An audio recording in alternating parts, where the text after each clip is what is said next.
Casting d'objet et l'opérateur instance_of. En fait, vous avez déjà utilisé l'opérateur casting pour convertir des variables d'un type primitif vers un autre type primitif. Par exemple, si vous voulez convertir un double vers un entier.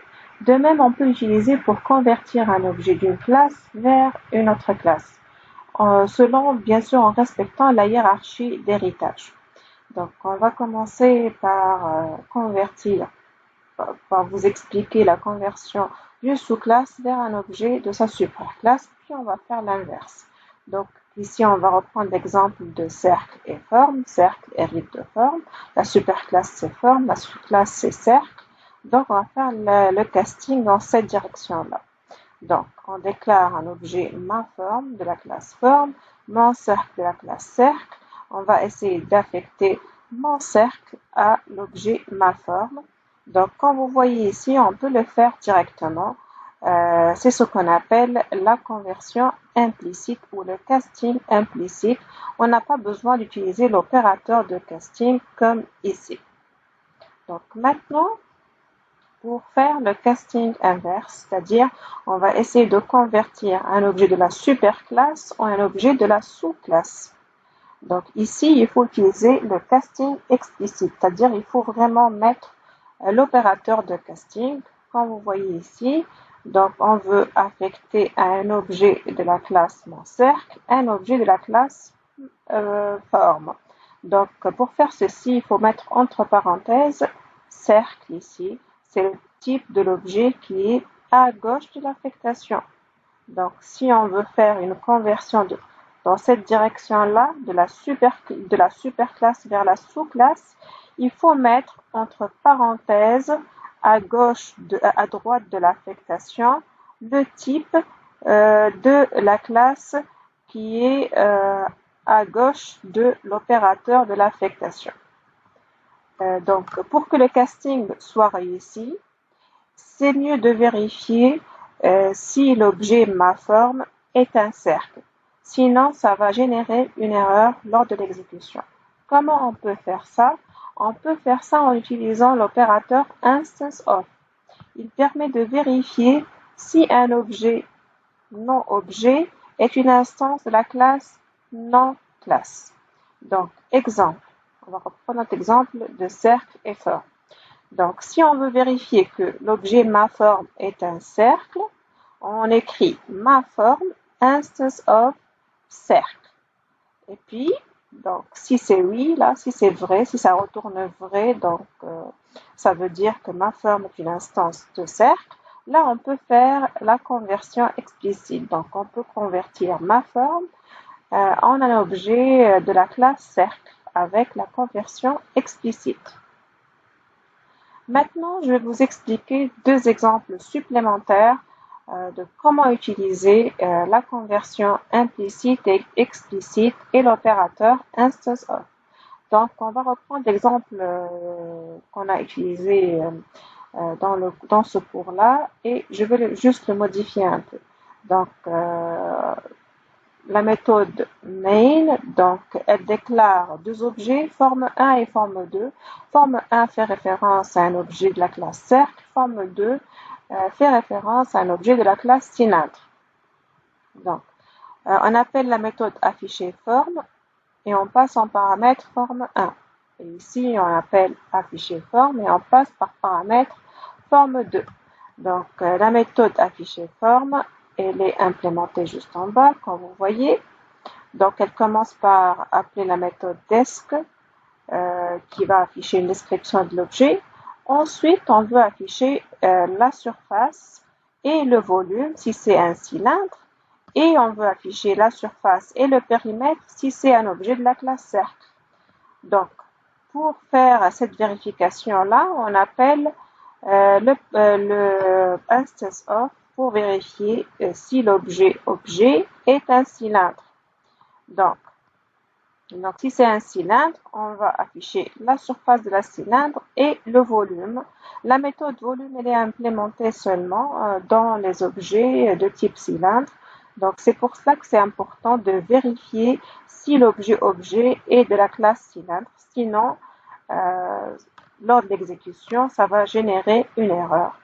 Donc, puisque la méthode volume n'existe seulement que dans les objets de la classe cylindre, donc il faut vraiment faire une conversion explicite à la classe cylindre de l'objet objet de la classe forme là.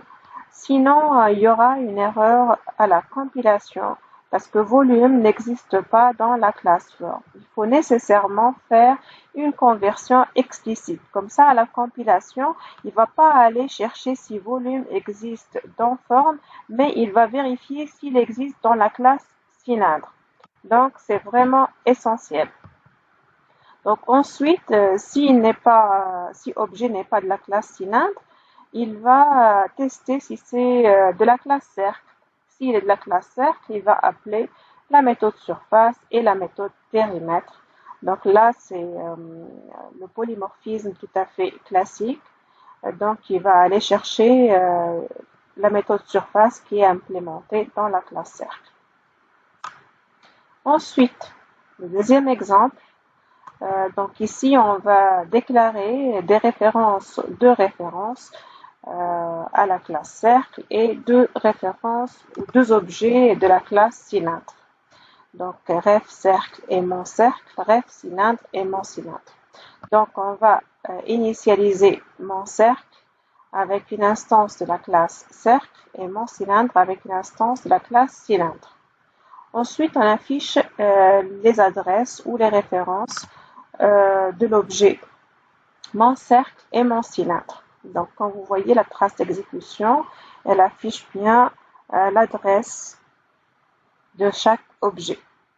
Donc, ensuite, on veut référencer un cylindre à l'aide d'une référence à un cercle. Donc, car un cylindre est un cercle. Donc, on peut faire normalement le casting implicite parce qu'on veut donc convertir une sous-classe en une superclasse. Donc, normalement, c'est complètement légal de faire ça.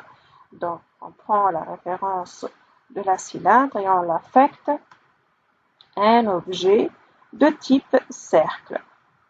Parce qu'un cylindre, c'est un cercle. Donc, ensuite, on affiche la valeur de la référence qui est dans l'objet ref cercle. Donc, on va suivre à l'exécution. Quand vous voyez la référence, c'est celle-là. Elle correspond à la référence de l'objet mon cylindre. Donc, l'affectation était bien faite. Donc, mon cercle, donc la référence ref cercle et mon cylindre, c'est la même référence. Elle fait référence au même objet. Ensuite, on va utiliser l'opérateur de casting pour assigner une superclasse vers une sous-classe, car un cercle n'est pas nécessairement un cylindre. Donc, ref cylindre, ici, on va lui affecter la référence ref cercle. Ref cercle, en fait, c'est celle-là, là, elle contient la référence de mon cylindre.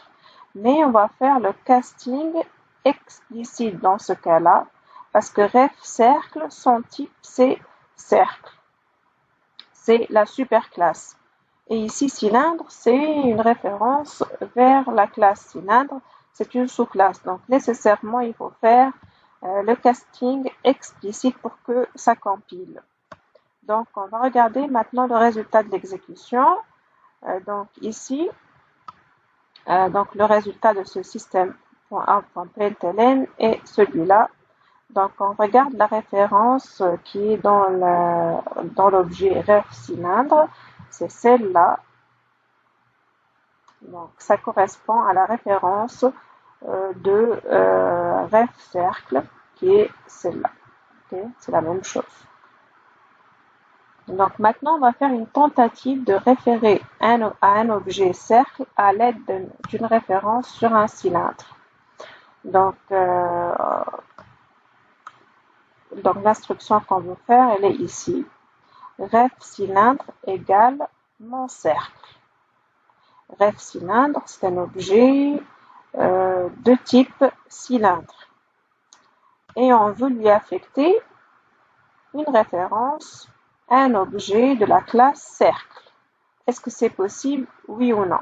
Donc, mon cercle ici, donc comme vous voyez, il fait bien référence à un cercle. Donc, on veut le convertir en un cylindre. Donc, ce qui est sûr, il faut faire le casting explicite parce que ça, c'est une superclasse et ça, c'est une sous-classe. Donc, il faut faire nécessairement le casting explicite. Donc, avant de faire ça, il faut vérifier si mon cercle, est-ce que c'est un cylindre? Est-ce qu'il fait référence à un cylindre? Sinon, c'est pas possible, en fait.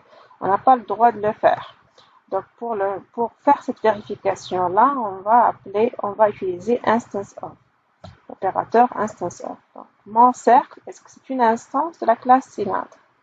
Donc, ici, non, c'est pas une référence vers un objet de la classe cylindre parce qu'on l'a initialisé avec une référence à la classe cercle. Normalement, ça va retourner false, donc il va passer pour exécuter cette instruction-là, ça va afficher mon cercle n'est pas un cylindre, ce qui est le cas ici. Donc il affiche mon cercle n'est pas un cylindre.